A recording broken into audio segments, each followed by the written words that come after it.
Good morning, everybody. Today is October 18th, 2021. Welcome to our class, Buddhism 430, BUD 430, Buddhist meditation traditions. And I hope you got the idea last week, not the last week, the week before last, when we had the introduction.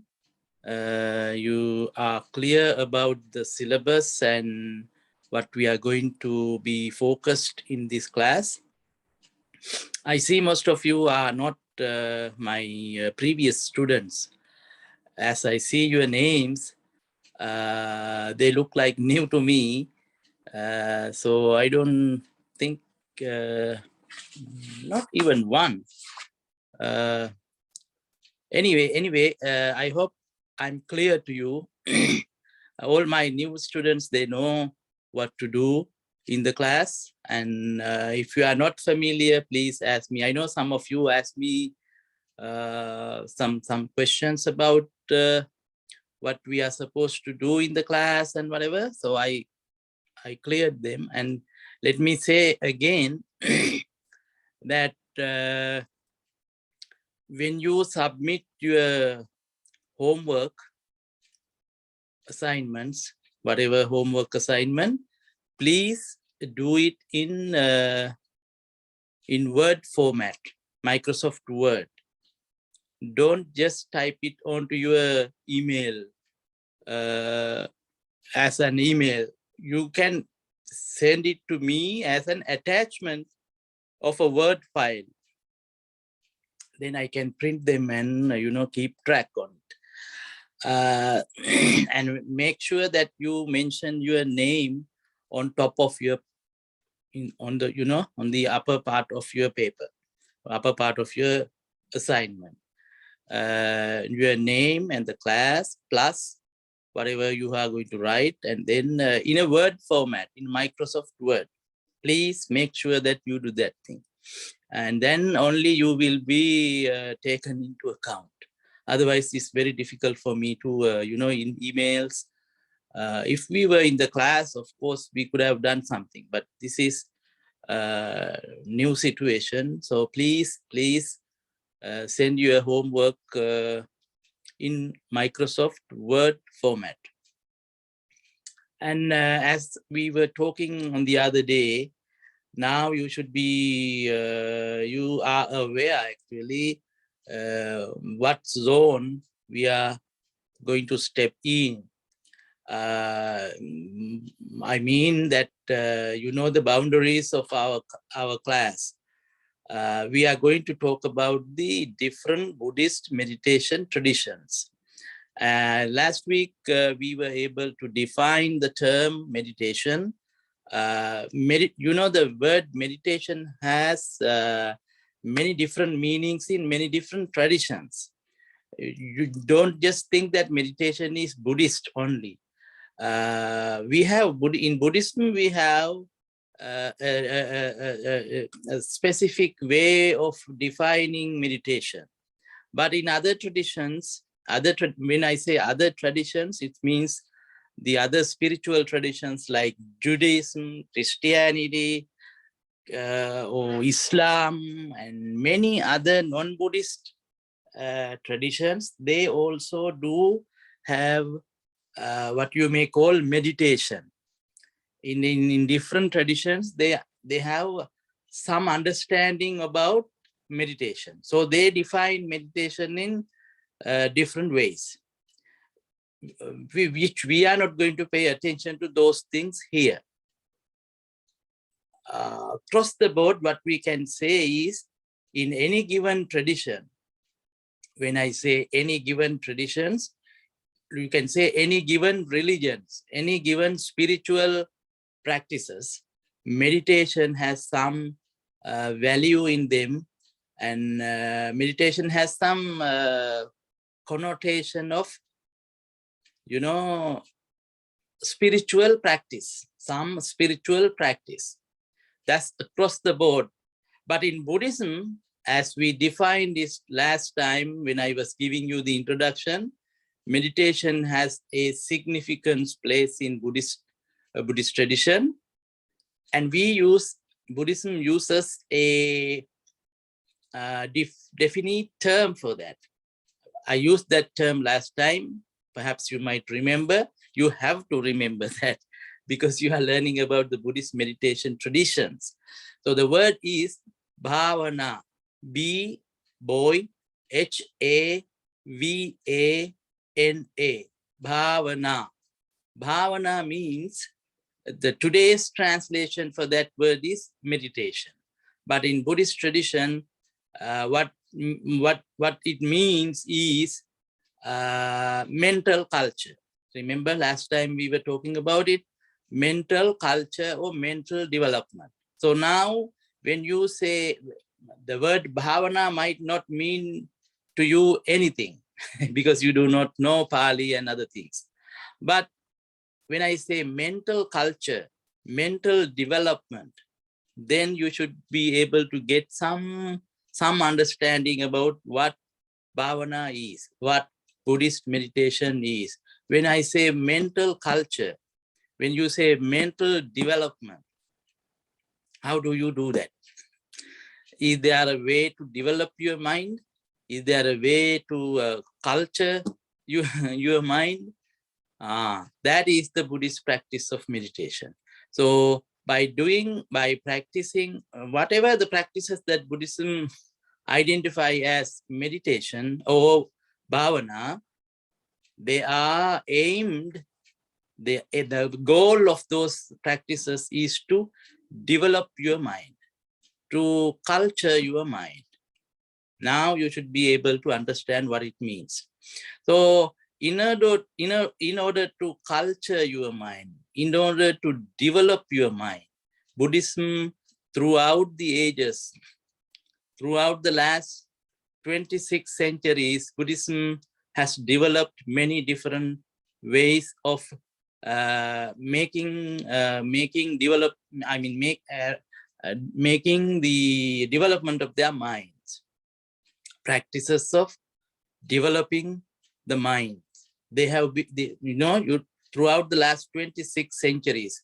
When I use the term 26 centuries, it is the history of Buddhism. As you may know, Buddhism arose in India in the 6th century BCE. When you say 6th century BCE, BCE means before the Common Era. Now we are in the Common Era. According to Common Era, now 2021. So before the Common Era means before 2000 years. So 600 years before the Common Era. That means 2021 years plus 600 years before that time. I know you are familiar with this thing. So throughout these 26 centuries, 2,600 years, Buddhism underwent different changes. Buddhism spread into different lands, different cultures, different societies, different settings. And according to those settings, the meditation practices also developed. They underwent certain changes and developments. And that is the boundary of our class. That is the area where we are going to focus in this class. So today we are going to talk a little bit about the history of Buddhist meditation in India. So when we talk about Buddhist meditation, it started, the origin of it was in India. Before Buddhism came into existence, when I say that thing, you should be able to recognize what time period. 6th century BCE. Before that time in India, there was meditation. Last week we were talking about it. In Hinduism, they had certain practices for for meditation.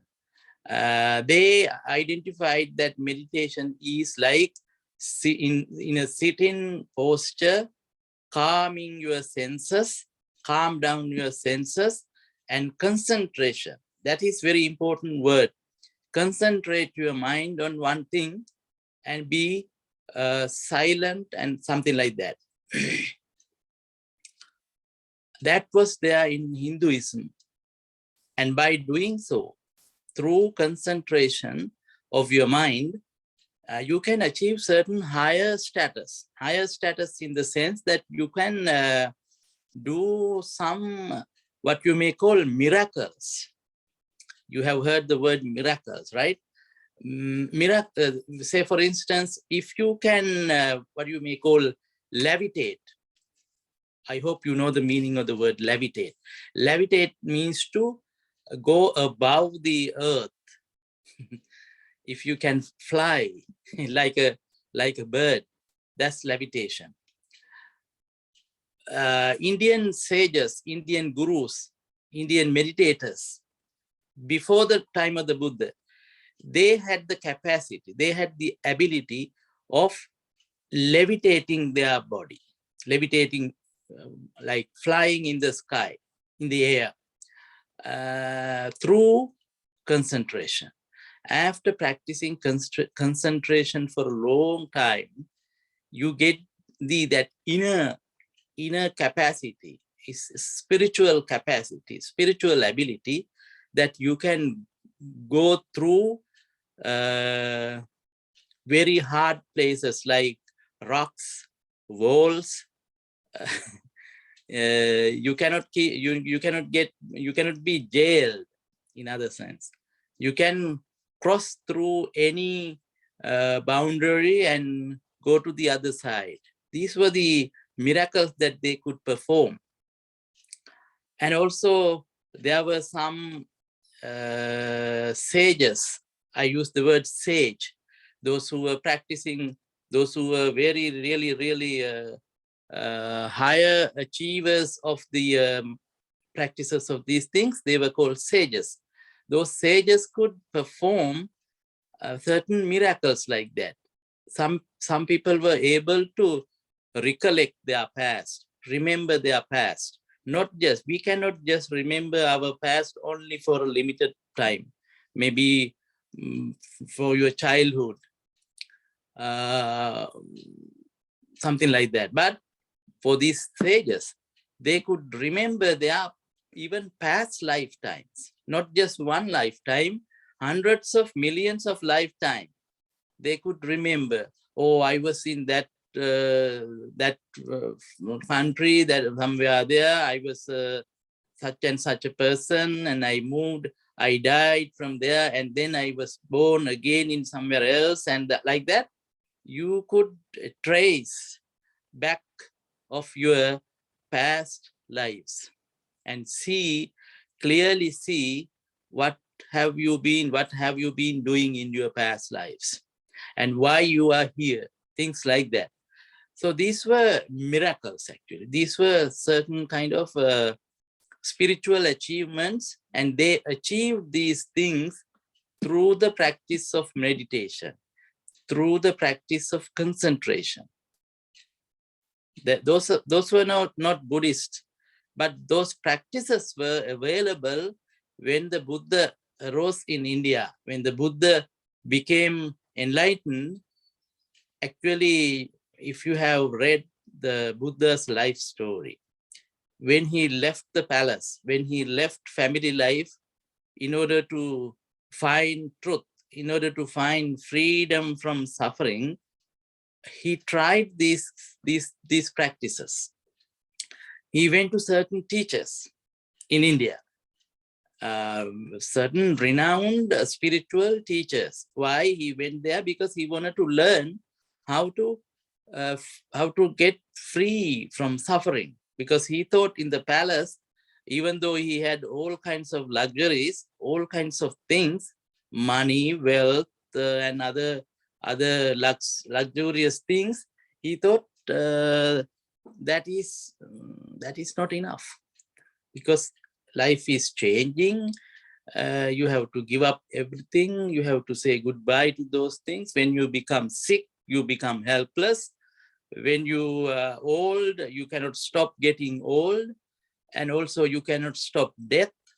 So he thought, I need to find some answer for this question. What is the question? Suffering. We have to suffer no matter who you are, no matter you belong to the royal family, highest class, or even the beggar, even the normal average human being, you have to go through this suffering. So he wanted to find out a lasting solution for this suffering. And that is why he left the family life and became a monk, so to speak, if you want to use that word monk. He became a monk or an ascetic. And then he went in search of different teachers. He went to 3 different teachers. Those teachers were not Buddhist. They were already in India. They were teaching different kinds of concentration practices. The word I am using is concentration. They were practicing certain meditative practices. Meditation was their main practice at that time. So the Buddha, not the Buddha at that time, Buddha to be, he wanted to try these things and he learned these things. The main thing over there was to concentrate. Concentrate on your mind. Concentration on your mind. And when you do it for a long time, you can achieve those miraculous powers. Even today, I know personally there are some people who can do that, those things. Very rare, but they can do those kinds of things. So whatever the thing that you need to understand is that meditation developed based on this idea that when you develop your mind, when you concentrate your mind, there comes a ability for you to understand things better or perform certain miraculous things. For us, of course, we cannot remember many things. You don't remember what I said last class, or you might not remember everything. But when your mind is concentrated, when your mind is focused, you can remember many past things accurately. That is the most important thing. So that ability comes from concentration. And so in Buddhist meditation, if you are going to talk about the history of Buddhist meditation, so that is the start point, that is the origin. Buddha learned the then existing meditative practices from Hindu teachers, the teachers who were available at that time. They were very renowned people at that time. So they had many students under them, disciples under them, practicing these things. And so Buddha got the opportunity of getting the good education about the existing meditative practices. They are not Buddhist, okay? Remember. And then after completing those things, in today's world, we use the word graduating, but this is not graduating. So after completing these things, the Buddha wanted, okay, now I can do all kinds of concentration practices. What use? What is the use of it? You can levitate, you can think about, you can recollect your past lives, but still you are suffering. Still you are suffering. And any moment that you can be, you can downfall, you can fall down from whatever the higher achievements that you have. So they are transitory, changing. So the Buddha wanted, no, this is not the answer for suffering. answer for suffering is to, he thought like this, I have to look for a lasting solution for this problem. And then he developed, actually he was in search of that thing for 6 long years. He tried many different practices, giving a lot of pain to his body. At that time in India, there were many different practices, doing giving excessive torture to one's body. And there was two ends, two extremes. One extreme was he was doing it at the palace, at his home. He was having all kinds of luxuries, excessive luxuries to the body. And eventually he understood that it is not the way to find salvation. And that is why he left that extreme, one extreme, he left that extreme and moved on to the other extreme, which was giving excessive torture, giving excessive pain to one's body. To give pain to one's body, he did not eat. Sometimes he did not wear any clothes. He was just sitting under very hot sun on a rock, heated rock. He was just sitting there giving excessive pain to the body. So if you know the Buddha's life story, when he was undergoing these, I use the word terrible, these terrible practices, his body became so thin, only the skeleton was there. When you touch your belly, when he touched his belly, he was touching actually his spines in the back. To that extent, he became so feeble, so thin, just the skeletal remain. But still he had the life. He was breathing without any food and without any drinks. So later then he found this is not the answer for this. So now he knows that the two extremes are not working. One extreme being the excessive luxuries to the life, excessive comfort to the life, to the body. And the other end is excessive pain, excessive torture to the body. These two extremes are not the answer for what? For finding a solution for the problem, suffering. And then he decided, after 6 years, he decided, I should change. This is not the way. Then he found another way, which we call the middle path. He thought, I should try now eating a little bit. I should try now practicing the middle way. In Buddhism, this is a very good term, very good concept, that middle way, not the excessive extremes, not going to the extremes, but following the middle path. That worked out. That worked very good. And then he was able to realize that in life, we should not go to extremes. That is, we have to learn from Buddhism. In your life, you don't have to be a Buddhist, but still remember, in your life, don't go to extremes. Try to be in the middle in any given situation. I'm telling you this apart from our subject area, but you are learning these things for your life. Otherwise, why you spend your money and all other things? These are life skills in your day-to-day life, in your marriage life, any given situations. If you can remain in the middle, not going to extremes. Our usual practice is we go to extremes. We get mad at some times, and then we behave in a very, very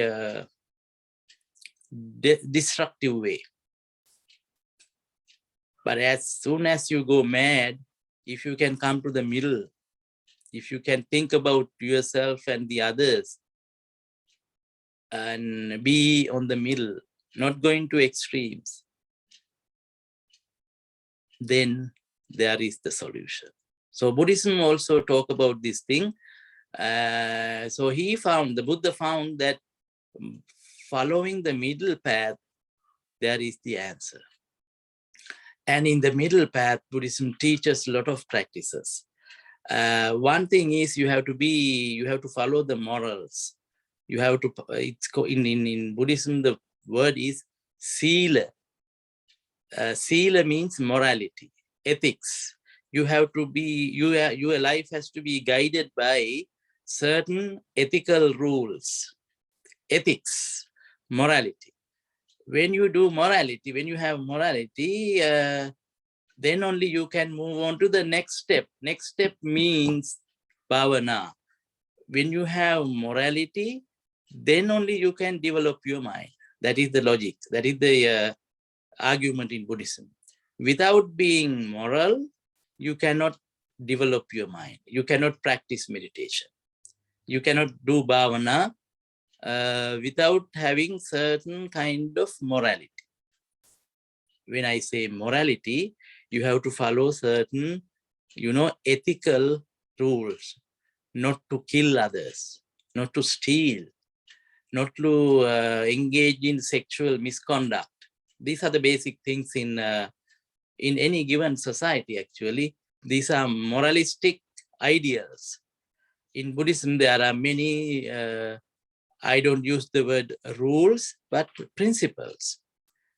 They are not rules given by somebody, but principles. So those principles, if you follow them to a certain extent, while following those things, then only you can go to the next level, which is bhavana, which is meditation. So bhavana, mental development in Buddhism, is the second step of the practice, second step of the path. So to remember that now, Buddhist meditation does not come at the beginning. No, first step is the morality. If you take it as a ladder, first step is the morality. Second step is the bhavana, meditation. And third step is the wisdom, practicing wisdom things. Oh, now is the Buddhism come to play a big role in there. So bhavana, Buddhism teaches in early stage. Buddhism recognized that you have to practice mental development through samatha bhavana. Samatha bhavana is the meditation practices that the other religions at that time practice. Concentration meditation. Samatha bhavana means concentration meditation. So in order to have concentration, you have to do certain practices. So those things are in Buddhism also. But the real Buddhist invention is the next level, prajna, or the wisdom level. Wisdom level comes from, that is where the Buddhist meditation plays a big role. Buddhist meditation teaches that you have to have Vipassana, new word. Vipassana means insight meditation. Samatha meditation was there at the time when the Buddha came into this world. Samatha was there, concentration meditation was there. And Buddha invented a new method of meditation called insight meditation or Vipassana. So we will be talking about these things in great detail in later classes. But today I just wanted to pay attention to the origin of Buddhist meditation. In the 6th century BCE, during the time of the Buddha, he invented this new method, and he coupled that method with the previous tradition. Previous concentration meditation is helpful for you to get into the next level, which we call the insight meditation. So based on the concentration meditation, the Buddha developed, he invented the new method called Vipassana or insight meditation. And then we will talk in the future classes that how these traditions developed and went into other countries, and in the other countries how they were changed and got some other new ideas and developed. Hope that is enough for today. So the main thing that you have to focus in this class is that the origin of Buddhist meditation, and it is early development, not the later development. Later development we will talk later. So based on the in the evidence that we have, I did not say where you find these evidence. These evidence you find in the what you may call the Pali Canon.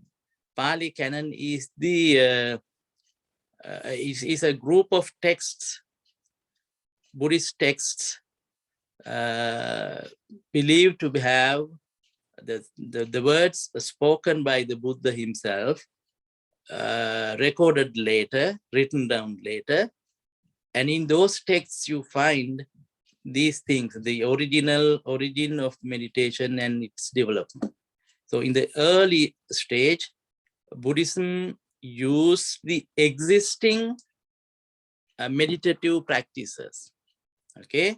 Existing meditative practices, and based on those things, Buddhism developed a new kind of meditation. That is only you have to remember. And if you have time, do a little research, and you may be able to find more and more and more. Okay, thank you very much. And I will give you the assignment also. You will get it in the email. And please, as I told you, let me repeat again, when you do your assignments, make use of the Microsoft Word. So email me as an attachment with your name there, then you are good. Thank you. Good luck.